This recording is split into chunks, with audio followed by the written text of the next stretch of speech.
Okay, welcome everyone. We're going to give everyone just a moment to be able to connect. We have a number of folks still joining us.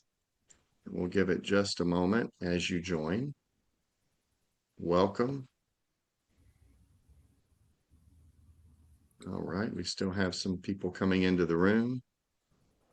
We want to give ample time for everyone to get on with us before we get things started. Okay.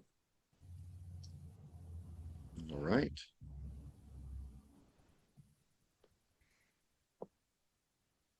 Okay.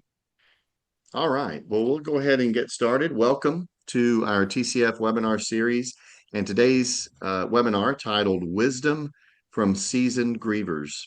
I'm Andy McNeil with the Compassionate Friends, and it's my honor to welcome you all here today. We are never glad for the reason that many of us are tuning into this session, but we are glad that you found us and that you've chosen to lean into this supportive space.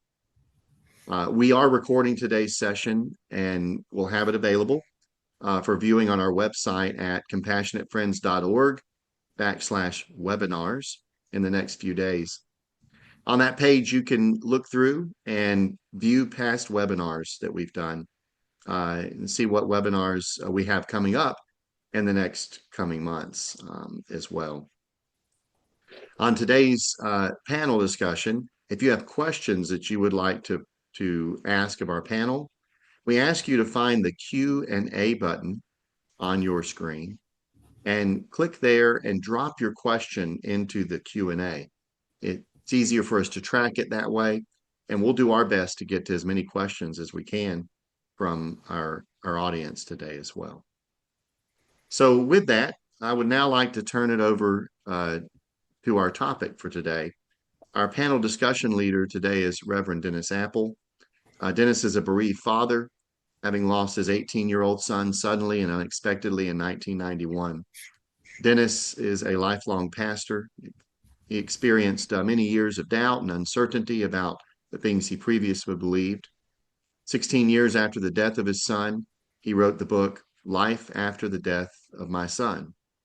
Dennis is a frequent workshop presenter for TCF and was a keynote speaker in 2021.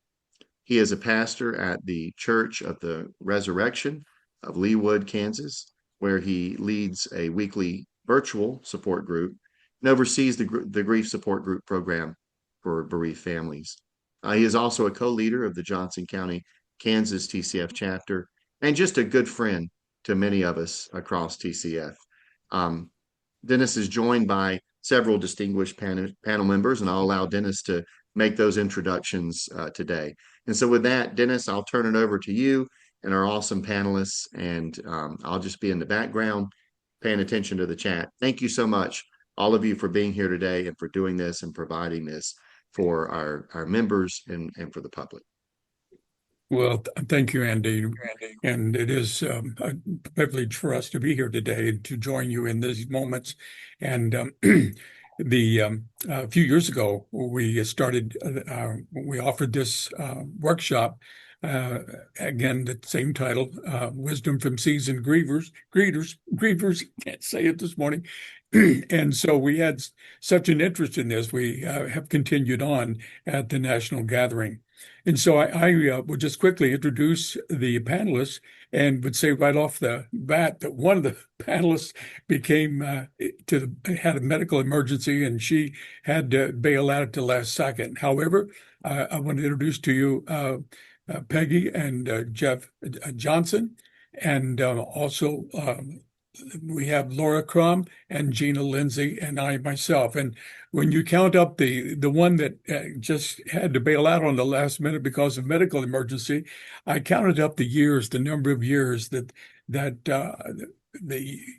cumulative total of all the people that are on this panel that have been on the grief trail, and it comes up to about 95 years. So this group has have been through some they've learned some hard-won lessons, and they are people that they know about grief. They know the things that that you endure through the years. And so I think you're going to learn something from them today. But I'm going to share my screen. There's something that I came across a few years ago, not that long ago, from a book, and I want to share this right off the bat and say to you that this is something that has been I just thought was a great. Let me pull it up here. Here we go. Um, I think you can see this. And I came across in a book as we began from the um, uh, the book "Living with Our Dead." And again, this is not a book about child loss, but she has a piece there that I latched onto, and I thought, man, this is worth sharing. And I want you to see this. She said in her book on page 78. And I like this. She said, the well-intentioned awkwardness that people offer up to those who have lost a loved one only increases when that loved one is a child. And these are my words. I would say, I would add a grandchild and sibling. Go on to the next one. Parents who have undergone this tragedy all concur that as soon as the news hits, they realize not only that the earth has given way beneath their feet, but that the earthquake has expelled them forever from a place of shelter. They are now confined to an island, cut off permanently from those spared by the tragedy. This bereavement signals that from now on, you will live outside the world, outside time, in a place from which you won't return. The death of a child condemns you to exile in a land where no one can visit, apart from those to whom the same thing has happened. Like all immigrants, you'll have to discover a new language in which you'll babble. None of the words that you know can begin to describe what you will have to live. In French, as in most languages, there is no word to designate the person who loses a child. Losing a parent makes you an orphan. Losing a spouse makes you a widow. But what do we become with a child's death?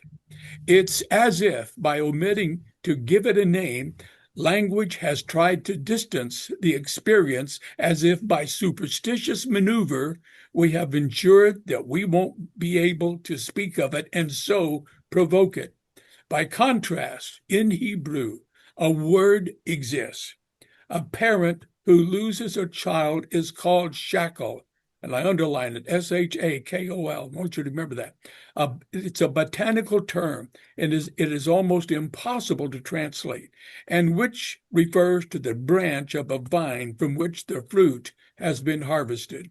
A bereaved parent is a stalk amputated of its grain, a vine from which the fruit has been plucked. The sap flows, but it has nowhere to go. I wanted you to see that as we begin our time here together today, and to tell you that these people that you see on this panel, they know what it is to feel like they're on an island from which they'll never return.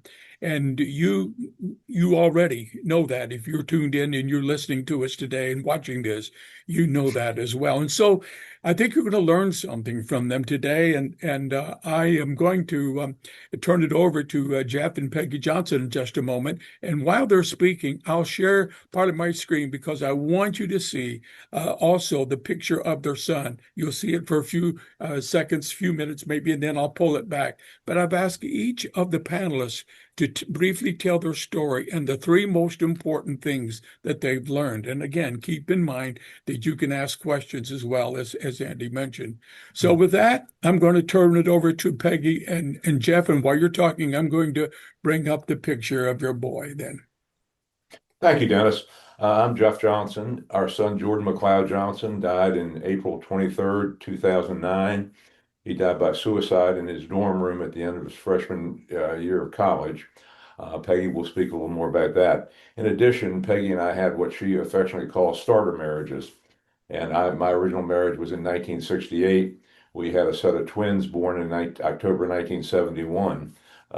Jeffrey Matthew Johnson and Christopher Todd Johnson. Unfortunately, one of them only lived 4 hours and the other one only lived about 8 hours.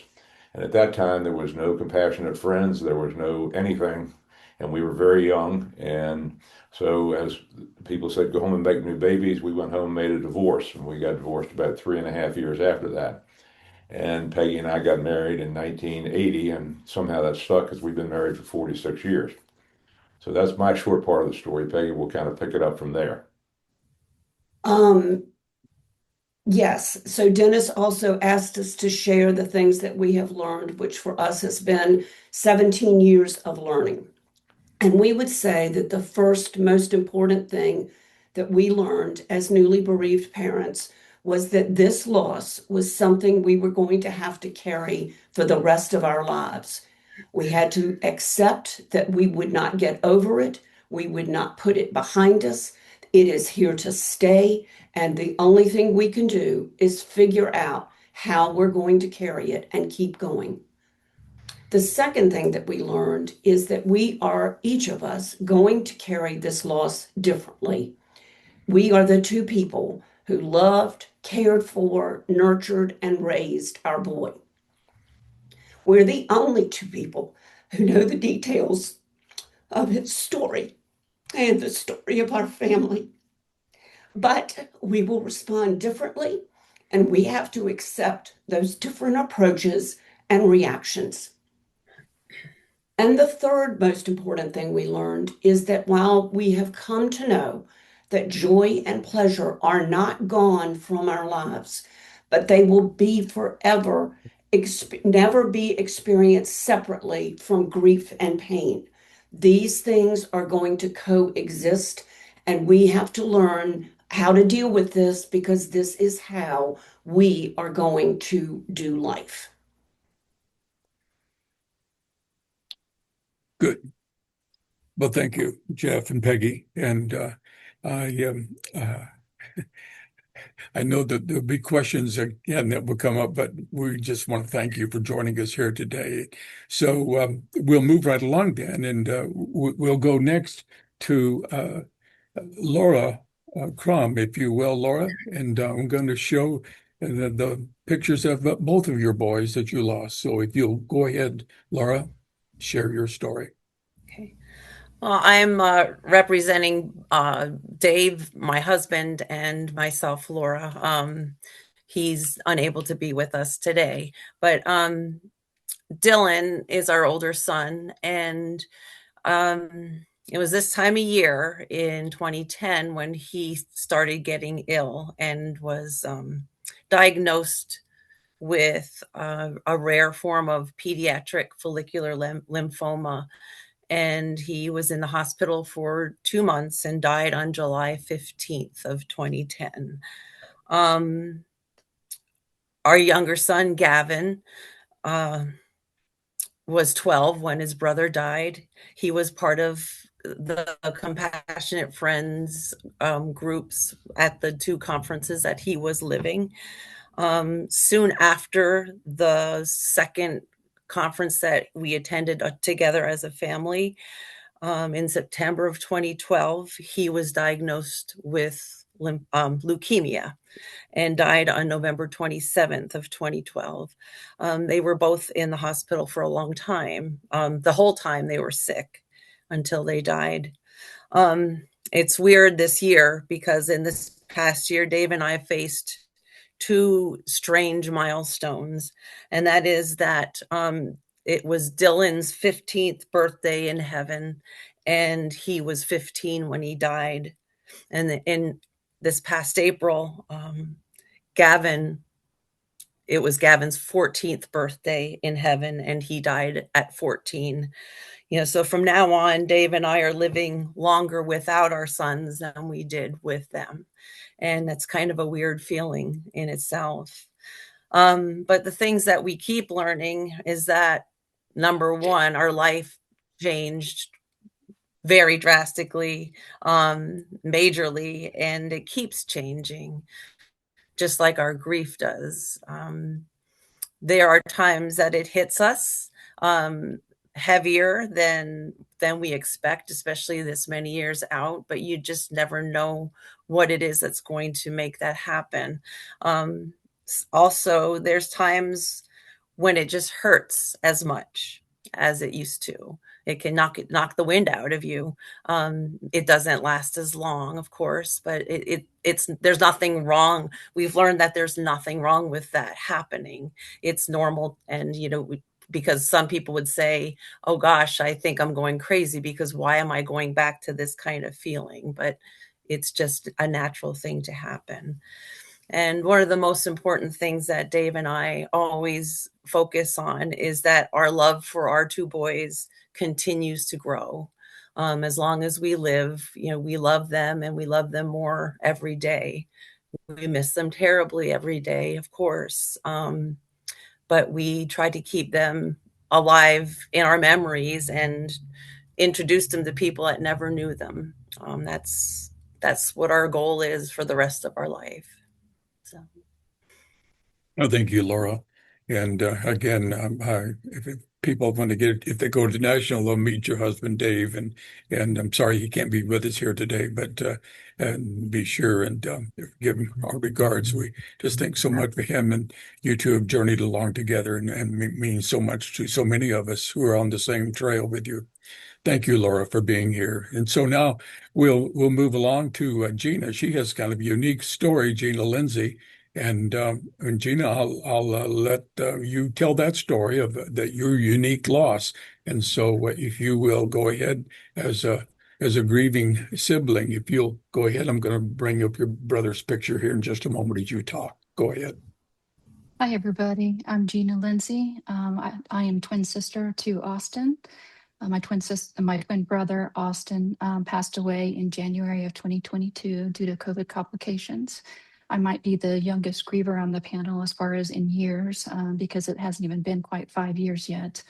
But I feel like I have learned a lot. And so Dennis has asked me to be on this panel. I'm also a co-leader of the bereaved sibling group for the bereaved siblings of Johnson County. I co-lead with Lucy Rossi, and she's great, especially since I had to recently move to Albuquerque, so I'm really relying on her. But I just wanted to talk a little bit about sibling grief, and specifically for me, losing a twin. I realized how hard it was losing my twin brother because I lost my anchor. And so when I first lost him in January of 2022, I felt like I was drowning. It was very hard.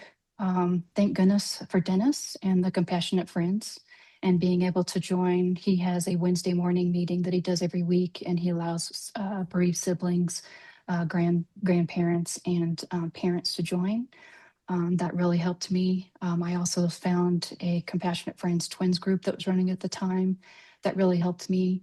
And I really realized that I needed that community. I needed to be able to share my grief with others that really got it. And I'm so thankful for the Compassionate Friends Bereaved Siblings group that we have, not only with our chapter, but we also have a huge group online. And we have many Zoom sessions that people can access for their own type of grief through the Bereaved Siblings group. Dennis asked us to talk about 3 things that we've learned through our grief process. First of all, I think Peggy actually mentioned this.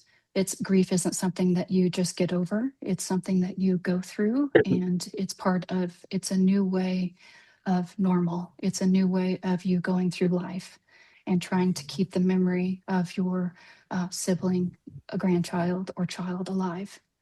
And with that, everybody grieves differently, and all feelings are valid and appropriate. None of us grieve the same way. And so somebody might be angry, somebody might be depressed, somebody might need extra support, somebody might be a practical griever, somebody that just says, I just need to get to work and get over this. And in actuality, what happens with that is when you try to get over it, sometimes it comes out in grief bursts. We call them waves of grief, bursts of grief. And that happens throughout your life. It happens when you have an anniversary. It happens when you have a birthday of your loved one. So just know that ongoing support with your community and people that you trust and that really understand the grief process and what you're going through is very important. That was my second one, that we need community. So make sure that you can find meaningful and supportive relationships to help you through the process of your grief. And then the third and final one that I feel was really important for me is dedicating time to grief. And that means being able to be in a supportive relationship with somebody that understands when you need to talk, or being in a grief group. And again, that's why I'm so thankful for the Compassionate Friends and the groups that I have met and been a part of. I'm so thankful for everybody that's been part of my grief journey. Another way that you can dedicate time to your grief is as you get further down the road. If it's not brand new grief, once you get further down the road, integrate memories of your loved one into your daily life. Do an activity that they loved. Eat their favorite food. Have an ice cream on their birthday. That's one thing that we like to do in our bereaved sibling group, is we always celebrate our bereaved siblings' birthdays or anniversaries, and we try to do something in memory of them as a group. We might eat their favorite ice cream, or go have their favorite cheesecake, or try to incorporate some kind of activity that they loved. So that's just really been really important for us, and I just wanted to mention that. Okay, Gina, thank you very much. And again, she helped us begin our sibling group here, and we may talk more about that later. But thank you, Gina. It's good to have you with us today and to share. I want to move on to myself. As I said, my sister Gia would normally be here, but again, if she shows up and she's under an anesthetic of some sort, wow, I have to take care of that. But but anyway, she lost. I will say, just to mention her, she lost her little daughter Megan. And if you go to National, if you go to an art session, you'll see my sister, as she's quite an artist and gives you opportunity to express through the painting, the drawing, whatever. And then she does also another workshop titled "It's Not Your Fault" for those who have lost a child who died by suicide. So anyway, my sister Gia, she's the one that could not be here. But I'm going to move on now and talk about my story. And let me again pull it up here, but the other slide again, I'm not real sharp on this. So let me get it up here quickly. And it takes a second to get it in here. And I will show you now here we go. This is a picture of my son, our son, Denny. And he was 18 years old, almost 19 when he died. Just tell you quickly the story. I'm a pastor, as Andy mentioned at the outset, and I'm from Indiana. Normally, I've got a big family. Most of them are back there, but anyway, I have been a pastor all my life in seminary and churches. I pastored in Chicago and Indianapolis, and came here to Kansas City and moved to Olathe, which is a town just, kind of south of a kind of a bedroom community to Kansas City, but only it's grown now to about 150,000 people. Good sized town. So our kids loved it, and great place to raise your children.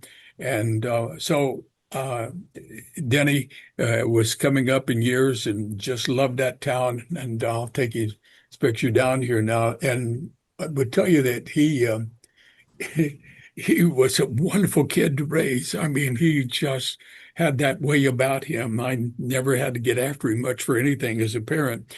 He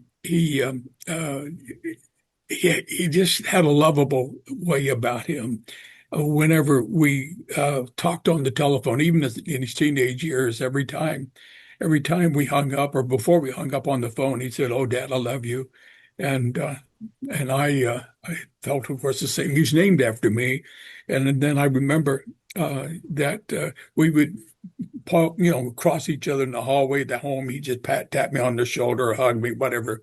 There were times I'd come home from the office, and he would be in the kitchen with my wife, Beulah, and they'd be dancing around, and he would dip her down to the floor. I've often seen her hair would nearly touch the floor. He would dip his mother down.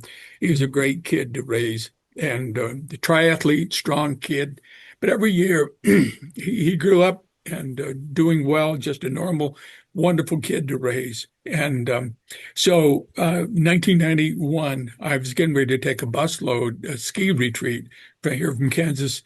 One of the great things about Kansas is so close to Colorado and skiing, and we love to ski.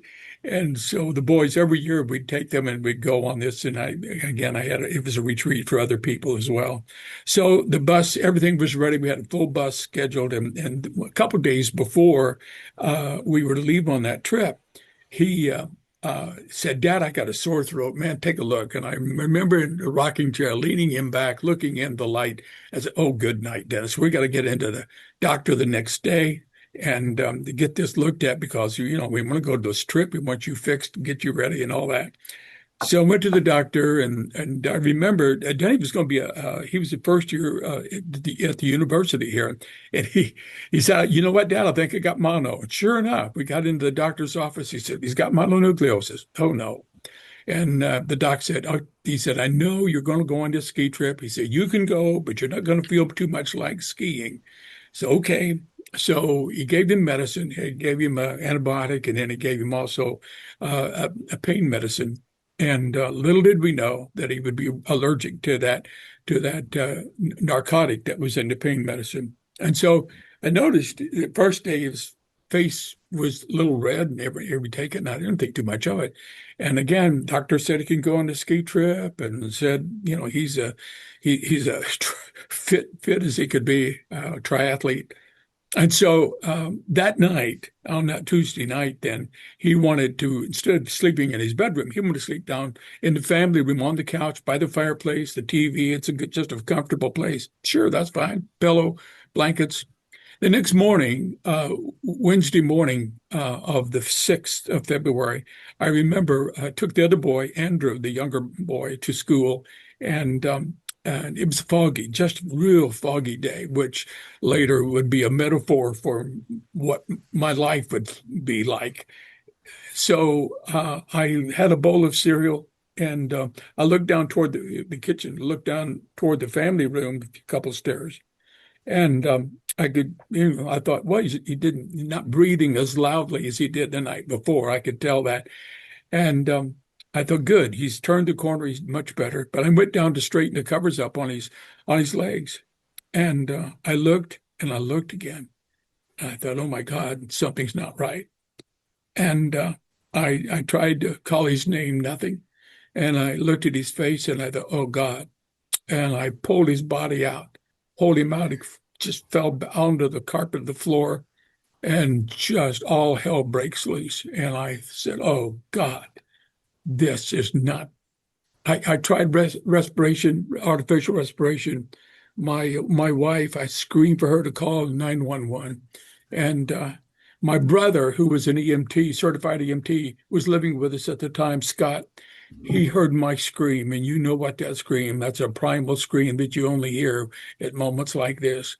And I was screaming, and Scott came down, looked at him, he said, Dennis, my God, he's gone, he's dead. And I remember this, and I've said it so many times, it's foolish, but I remember there on my knees beside my boy's body on the floor, I looked up and I screamed, and I said, oh God, this is not supposed to happen to me. I'm a pastor. I'm on your side. I've been with families where everybody else happens, and I've ministered to them, but not me. But it did.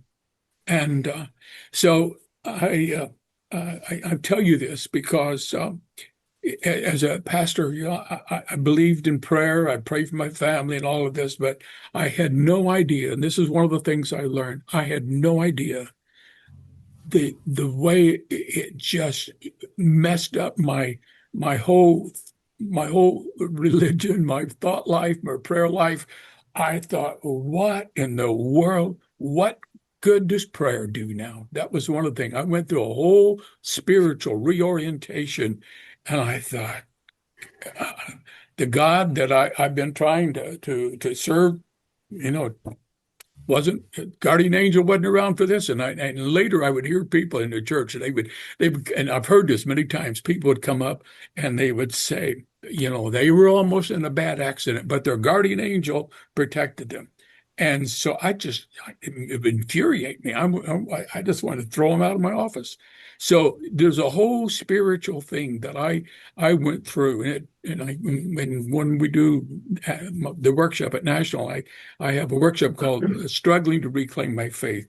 And it really was a struggle. It took me over 10 years before I could really feel like I had a better or a growing relationship with the God that I try to serve.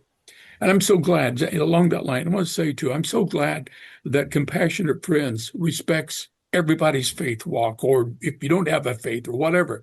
You know, I so appreciate Jeff and Peggy when they do the one called Grieving When Faith Is Not an Option. And you may want to check that out, because I'm so glad that there's room at the table for all of us if you have a faith, if you don't. But I'm telling you, I was like a closet atheist for years. I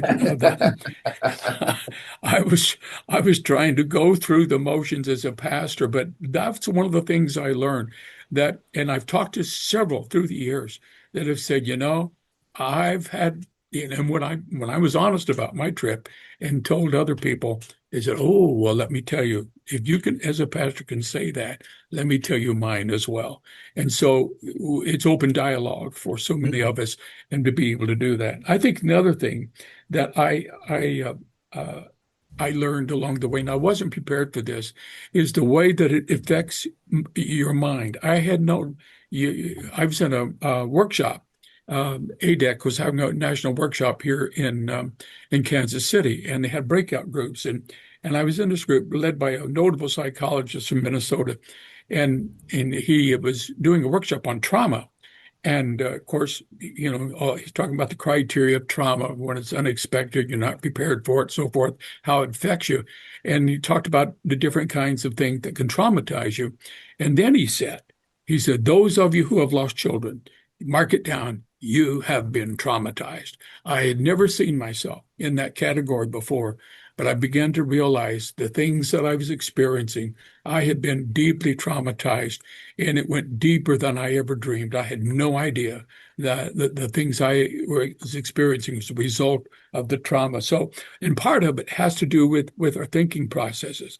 I was getting older. I'm, of course, aware of my age and all that, but I it screws up your mind, your thinking. I mean, even it just messes with you to a point. I know Dr. Alan Wolfelt, a guy that I follow a lot. He has one of his most recent books is titled "You're Not Crazy, You're Grieving," and it speaks into the grief or the way it messes you up. I see people that I know so well, and I couldn't say their name. I would find a way to get around it, talk about their clothing or some way they looked or whatever. I couldn't say their name. And this condition of losing things and forgetting the way you think you got early onset of dementia, and it lasts longer. That's one of the things I want to say to you. It lasts longer than I ever dreamed possible. I had no idea that it would go that long. We're talking months and even years. It messes with our cognitive ability.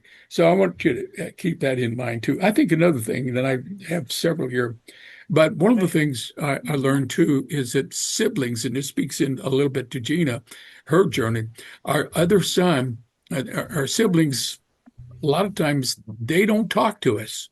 I thought he would, but he didn't. And I think the reason why, he saw the train wreck on our faces. And so he would go to his friends. He would go to his own friends and not speak to us, and mom and dad. So but there's many other things, of course, but I wanted to highlight those. And I guess I would say this too. I had to highly respect my wife, because I realized, a mother, she had a relationship with him before I did. She had a closeness to him that I was left out of. And so my wife, she had to teach me how to grieve, and I have to respect her. So that's already been mentioned, but I'll just leave it there. So uh, let's turn our attention to maybe some questions or comments that you have been placing. And so I. Andy or Gina, one of you are going to pose some of these questions to us, and we'll see if some of our group can respond to that. So, So Dennis, I go. think when you were showing pictures of the children that we've lost and the siblings, I think your slideshow froze. So a couple of people are asking if you can show the pictures again. Sure. Yeah. Okay. I can bring them back. Let me give me a second here, and I'll show you. And,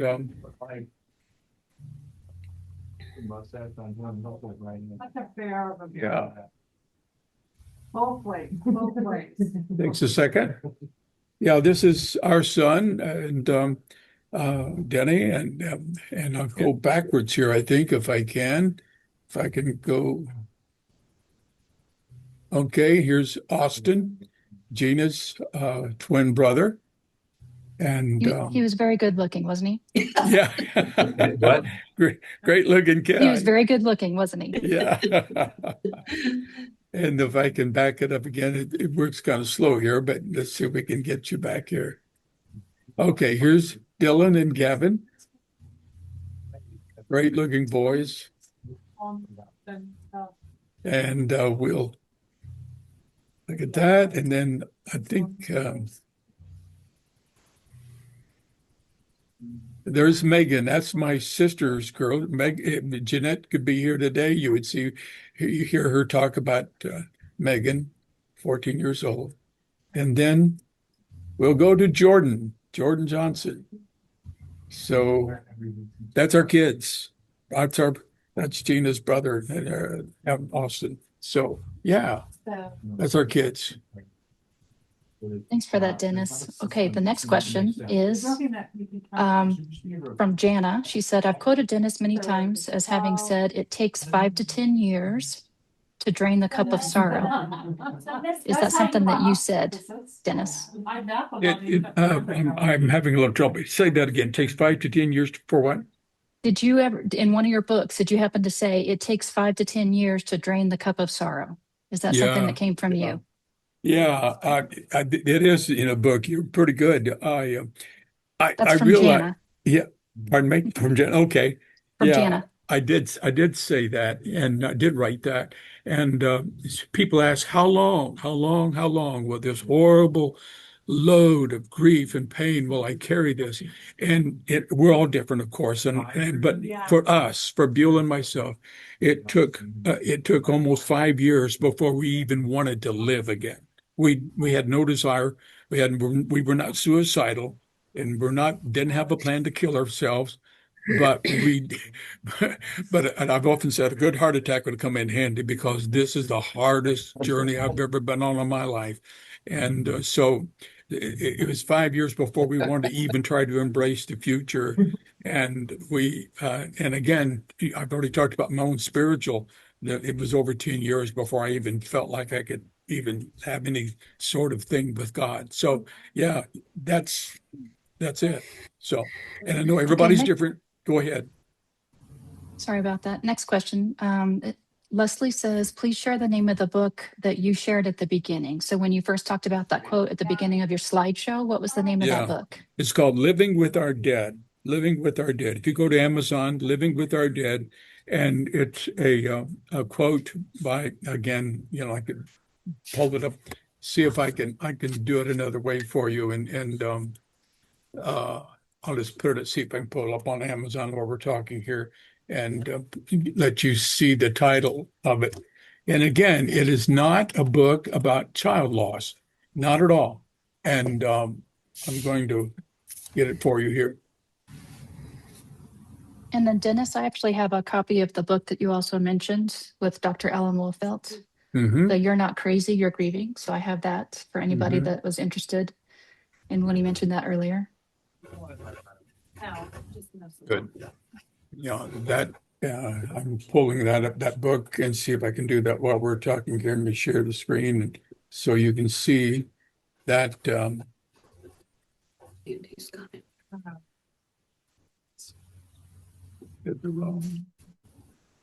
just a minute here. Let me help you out, see if I can do this. I'm not real fast on this, but there it is. Okay. Living with Our Dead. You can see it there. I can't pronounce the author's name, but you can see it on Loss and Consolation. And you can see the audible part of it. Delphine I can't say her name, but anybody, there you go. And again, it's not a book. You'll just see that one part about child loss. But that was the part that I wanted you to see. I just thought that was so powerful. And isn't it interesting that we look for words, we look for people that can describe what that's like.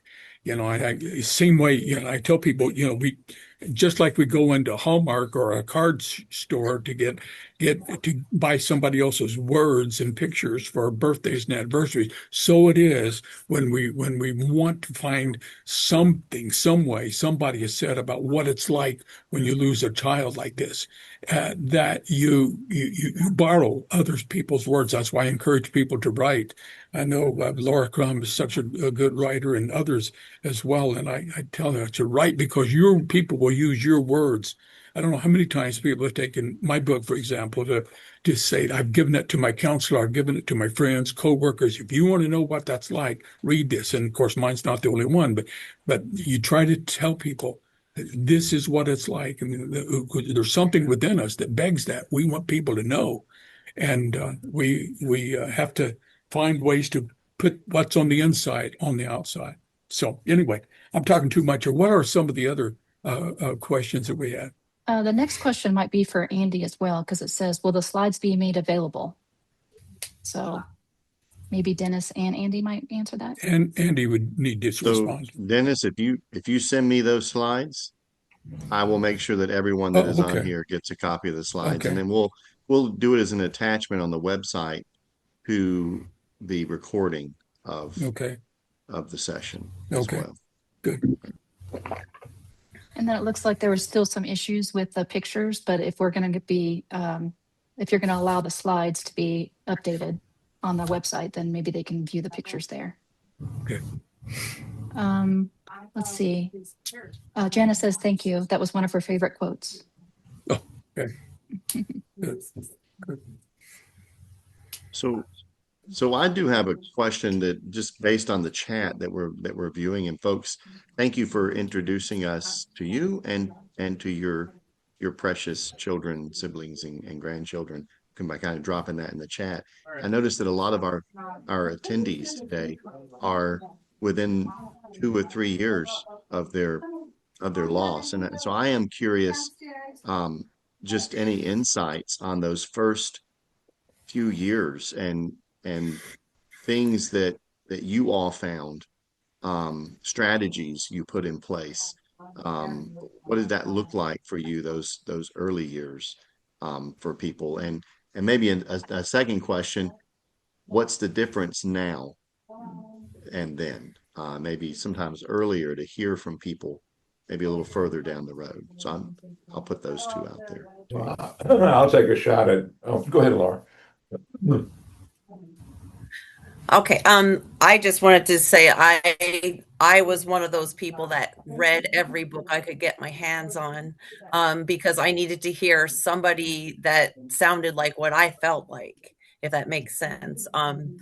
And because anytime I would try to speak to people around me who have not experienced the loss of a child, they would look at me like I was from, I don't know, outer space.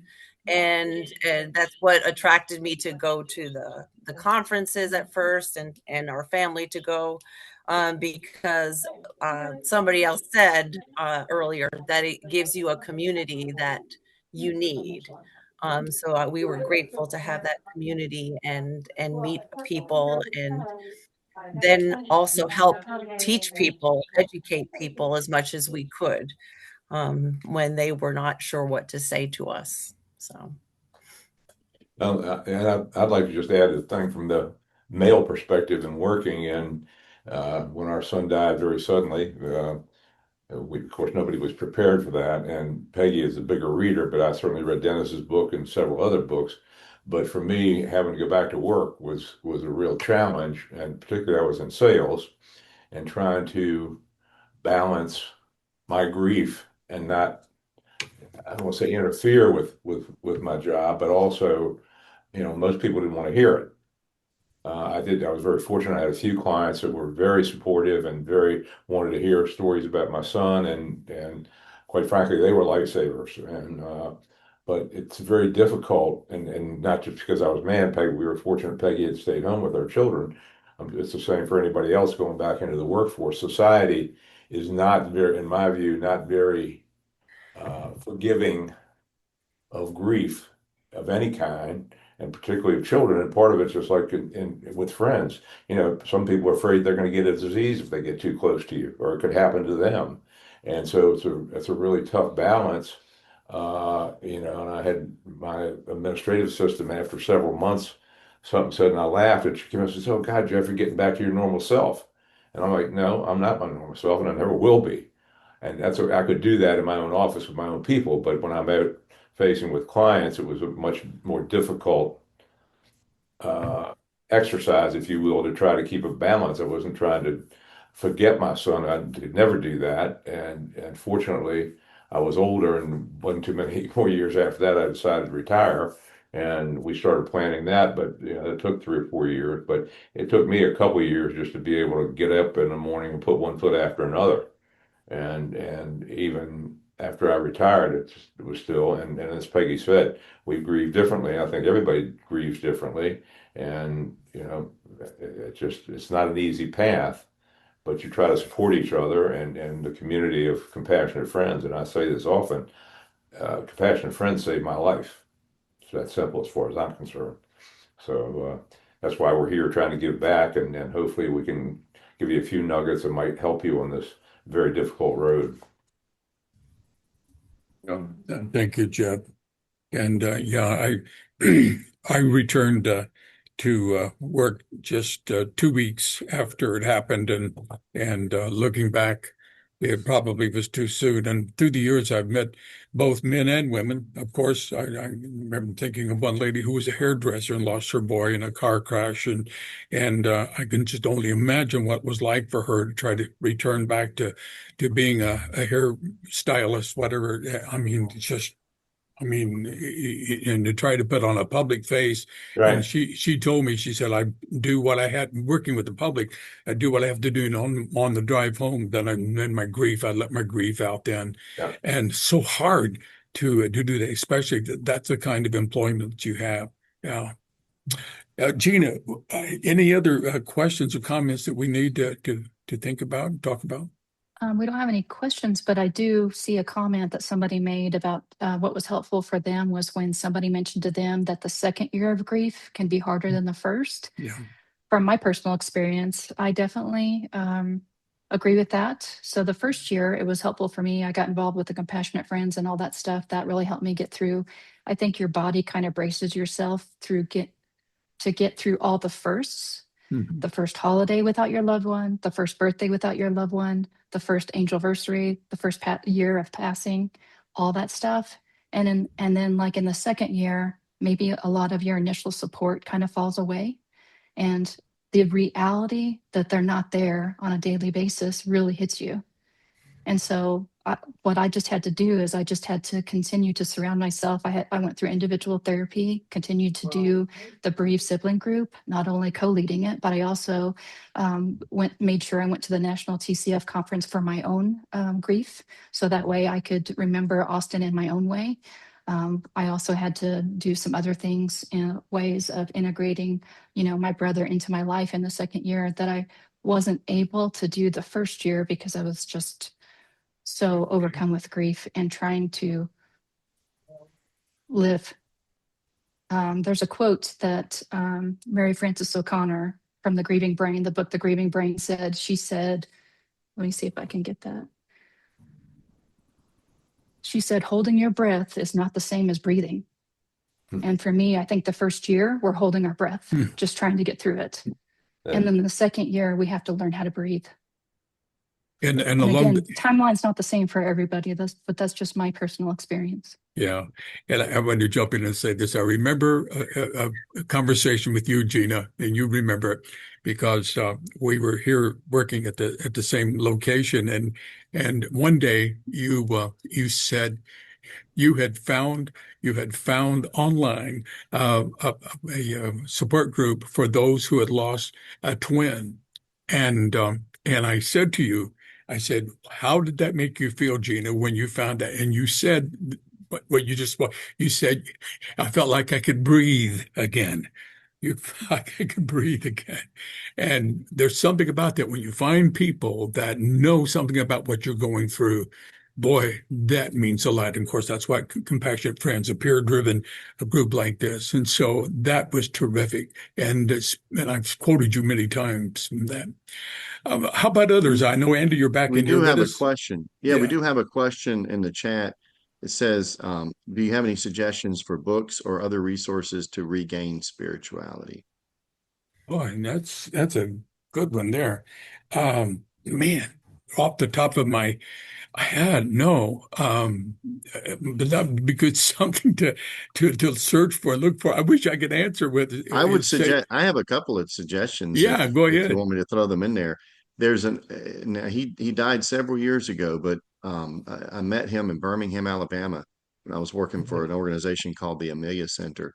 Yeah, He was a at that point he was a pres an Episcopal minister. He was a Southern Baptist minister when his daughter died from leukemia when she was 9 years old. His name is John Claypool, Reverend John Claypool. yes, remember. And when I met him, by the time I met him, was many years from there, and he was an Episcopal minister at that time. It's just a reflection of how grief transforms our lives and all of those things. But his book, Tracks of a Fellow Struggler, There it is. is I think can be a helpful one. Yeah, Um, and that's John Claypool. He also has another one called Mending the Heart. And he wrote that after his mom died, actually, many years later, and talked about three wounds: grief, guilt, and grievances yeah. that we can carry from our losses. The other one I would suggest is When Bad Things Happen to Good Mhm. People, Yes. Rabbi Harold Kushner, which I think is one that addresses some of the struggles that we might have spiritually after Right. a profound loss. Those are the ones that come to mind I would for me. also suggest Dennis's book, Life Yeah, I was After going to the say Death of My. Dennis' book. Yeah, yeah, yeah. And Dennis, remind us that title again. Yeah, Life After the Death of My Son.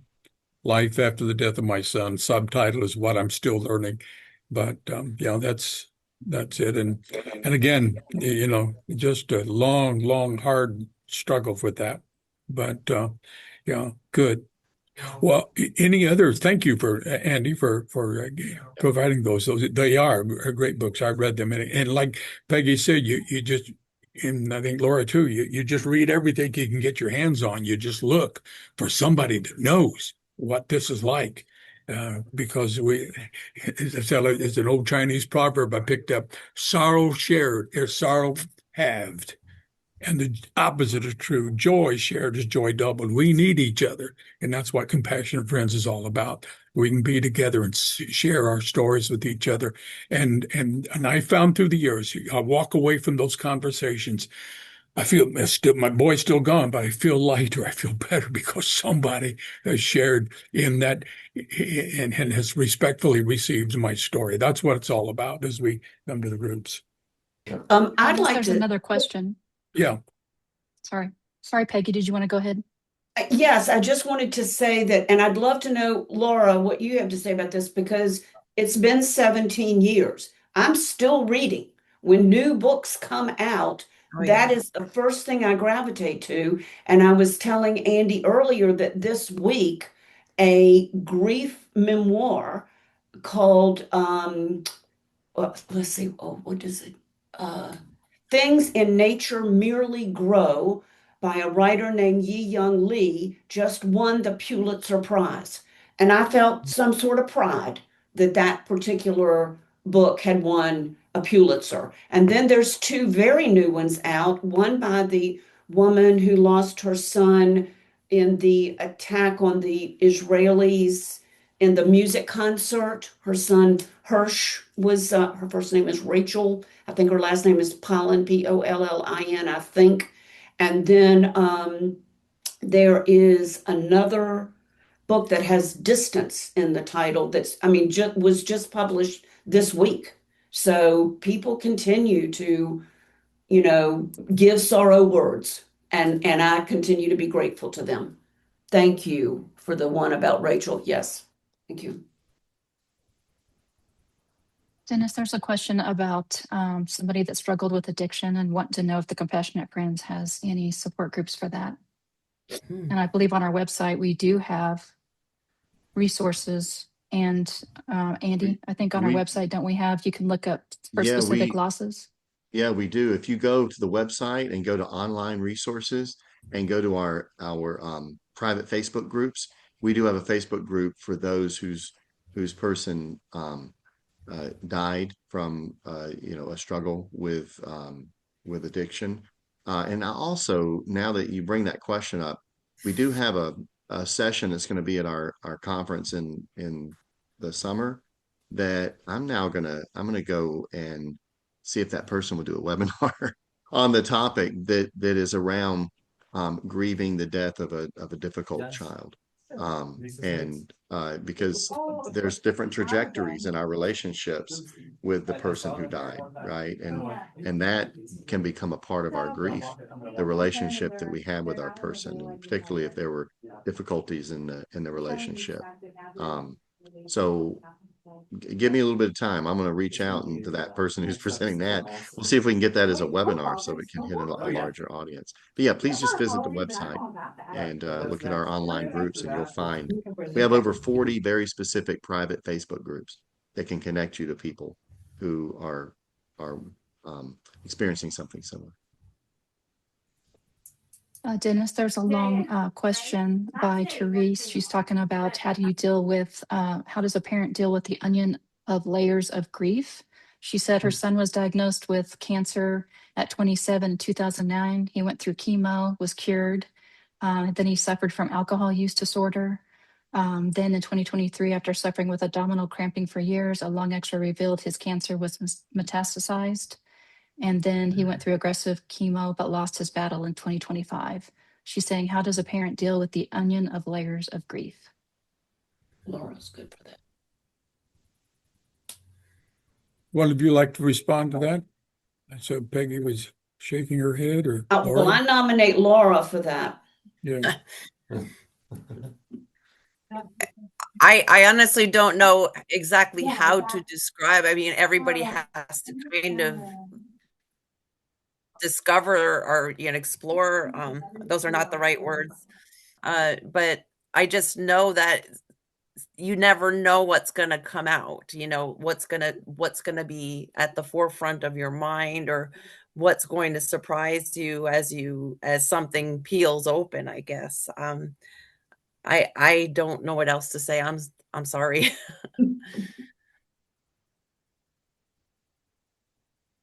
Well, yeah, thank you, Laura. And I'm not sure I've got a lot of noise in my background right here at the office, but so I'm not sure I understood fully. But I know we're getting close to the end of our time here. And Andy, anything you want to say by way of wrapping this up? Yeah. Well, first of all, thank you all for sharing your stories and sharing your insights. This is being recorded, and it will be available on our website. As I said before, you can go to the webinar section. With that last question about the various layers of grief, I just wanted to make one brief comment, and that is that grief is layered. Our lives are layered. Our relationships are complicated.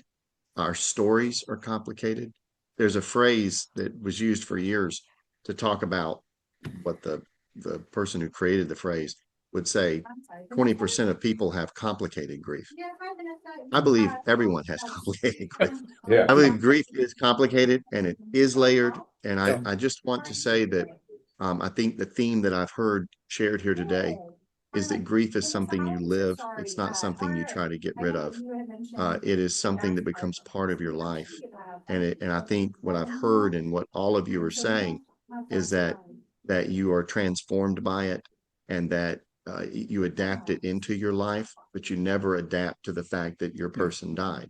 So, the experience of grief, though, becomes part of that life. And I just want to say to the person who asked that question about the layers, um, it's one thing at a time, and being patient with yourself and knowing that you don't have to solve the layers. You just experience the layers. And I think, as Laura was saying, things will happen, and there may be even more layers you're not even aware of, that something happens and now you experience grief in a way that you never did before. Please know, everyone who came, thank you for coming out today. Thank you for sharing your people with us. And please know, wherever you are in your grief, you are not alone. There are others that have walked the road and that are walking this road. And we are here for you. The Compassionate Friends, our slogan is, we need not walk alone. And I just say it very clearly. I've met way too many people in this organization. You do not walk alone, and you don't have to. Please connect with us. Visit our website at compassionatefriends.org. Look at all of the resources that we have available, from digital resources to in-person meetings. If there's not an in-person meeting in your area, reach out to us. Let us help you to try to connect you to support, whatever that might look like. We want you to have that support along the way. So with that, again, Dennis, thank you. Jeff and Peggy and Gina and Laura, appreciate your time today. And we will say to everyone else, we bid you a peaceful rest of your afternoon, and we will see you down the road. Goodbye.